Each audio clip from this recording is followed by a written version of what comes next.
Have you ever tried to love yourself and felt like it just wasn't working? Like you repeat affirmations, take bubble baths, journal every day, but deep down, something still feels off. So today, I want to tell you why. And the thing is that the truth is simpler than you think. You can't actually love yourself until you truly know yourself. Most self-love advice skips this step. People say, think positive or love yourself, as if that's enough. If you don't actually know who you are, love is just a word. It has no depth. Just think about falling in love with someone else. At first, it's exciting. You're drawn to them. You like their smile, their energy, just the way they make you feel. But real love grows when you actually get to know them. You notice those small details, the way they laugh when they're nervous, the habits they think no one sees, the things they value most. And you start to care about all of it, even the quirks that might annoy someone else. That's how love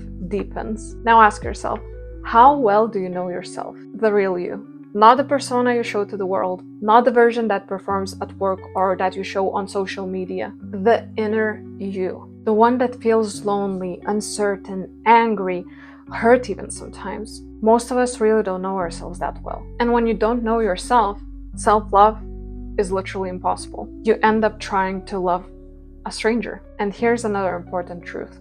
Love always shows itself through understanding. When someone really loves you, they don't just say, I love you. They try to understand you. They notice your moods, your triggers, your needs. They don't just react. They listen and adjust. Love without understanding is shallow. It's the same with yourself. You can't just tell yourself I love you and expect it to stick. You have to understand yourself first. Think about it like this. Trying to love yourself without understanding is like trying to give someone directions without knowing where they are. You'll never get to the destination. Most of us struggle because we weren't taught how to actually know ourselves. We were taught to fit in, to perform, to meet others' expectations. So we know the mask, the version that the world sees, but not the real person underneath. And when you don't know yourself, you're actually living someone else's life. You chase goals that aren't yours. You measure yourself by other people's standards. You try to fix yourself instead of listening to yourself and understanding yourself. That's why self-love feels impossible for so many people. So how do we start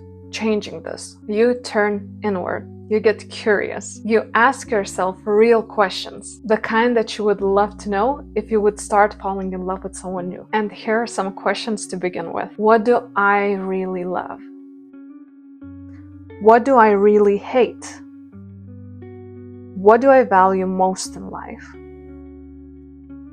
What do I enjoy so much that I could do it forever? What is my version of paradise? What strong opinions do I hold that I won't compromise on? And my personal favorite, what do I want to keep thinking about for the rest of my life? Answering just one question a day for a week can completely shift how you feel about yourself. You'll start to feel anchored, like no one can shake you from your own center. You'll stop falling into other people's frames. You'll begin living according to your own truth. Now let's talk about understanding yourself, because this is as much as important as the knowing yourself part. Actually, let's make it real. Imagine you're at work and something goes wrong. Maybe you froze at a meeting or you didn't speak up for yourself when you wanted to. You're already ashamed, frustrated, and questioning yourself. Now imagine two reactions from people that are close to you. The first person says, well, it's your fault, it was your job and you didn't do it though you promised. Can you feel it? The chest tightens, the heart closes, you retract and you feel smaller, maybe even more ashamed than before. Now imagine the same situation, but a different response from someone else close to you. Oh my God, that was completely unfair. Of course you didn't speak up, because they always attack you when you do. And not to mention, you didn't even have the tools to do the job. I saw you working on it. You literally couldn't do anything else. Do you feel the difference? You feel seen, you feel safe, you feel understood. Your heart actually opens rather than shutting down. You feel like someone is actually on your side. That's the power of understanding, not judgment. Now pause for a moment. So this is what we actually need to do for ourselves. This is exactly self-understanding in action. When we get triggered, when shame rises, when we feel like we failed, we meet ourselves the same way that understanding friends meets us. You might say to yourself, yes, it was hard. Yes, I froze. Yes, I didn't know what to do in that moment. That doesn't make me weak. That makes me a human. I know exactly why I reacted the way that I reacted. I know I'm not good at confrontation yet, and that's completely fine. It's normal to feel the way that I am feeling right now. When you start practicing this consistently, self-love is not a concept anymore. It becomes real because you start feeling safe in your own presence. You feel anchored. You stop looking outside for validation that was always supposed to come from within. Let's put this into perspective with another example. Say you were bullied at school or criticized at work. You might have repeated to yourself, I should love myself. But your inner voice says, you're not lovable. Remember all of those times that you failed? So two forces are fighting inside of you. The part of you that wants love and the part that is ashamed and scared. And every time you try to force love, the other part only gets louder. So when you finally meet that second part, the one that doesn't believe that you're lovable, with curiosity, with compassion, it starts to soften up. That's how you begin moving towards real self-love. Shame, which is actually the biggest block for self-love, cannot exist with self-understanding. When you give yourself understanding, even your hardest moments start to make sense. You stop punishing yourself. You actually start caring for yourself and you actually start listening. I know this personally because I have been there. I thought I was practicing self-love. I was doing all of the right things, journaling, affirmations, bubble baths, just doing what I love. But I still felt empty inside. The shame was still there. I still was running away from myself, from the parts that I didn't want to face, that I was ashamed of. It wasn't until I started practicing self-understanding, listening to myself, understanding myself, asking the right questions, asking the real questions, being honest, completely honest. How am I feeling about certain things? That made massive changes. The shame was literally melting with each and every time I took that responsibility on myself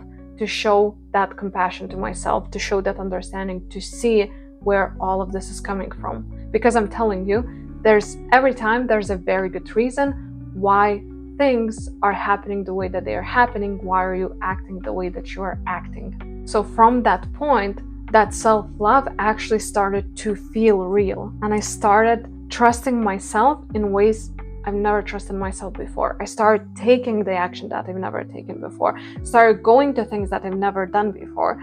Like, everything started shifting immensely. So let's recap the key points. First, self-love begins with knowing yourself. Without it, love is shallow. 2, self-love grows through understanding yourself. Without it, love is misdirected. And 3, most importantly, when you combine knowing yourself and understanding yourself, self-love isn't something that you are forcing anymore. It becomes natural for you. So take this whole process as installing a new program in your, computer that is going to work from now for forever on, because this is how it happened for me, and I don't live even one day without it anymore. So if you've been struggling with self-love, stop forcing the affirmations on yourself, because your inner bully is going to definitely go against you. Start going with curiosity. Ask yourself those honest questions. Spend time with parts of yourself you usually avoid. This is those painful parts. This is where something happens and you need that presence. You need to understand yourself. Do that. Listen to them. Understand them. Because those parts, this is where that love truly lives. Don't be that fair weather friend to you. Be your own ride or die. Be yourself. Always, doesn't matter, it's bad day, it's good day, you're there for yourself.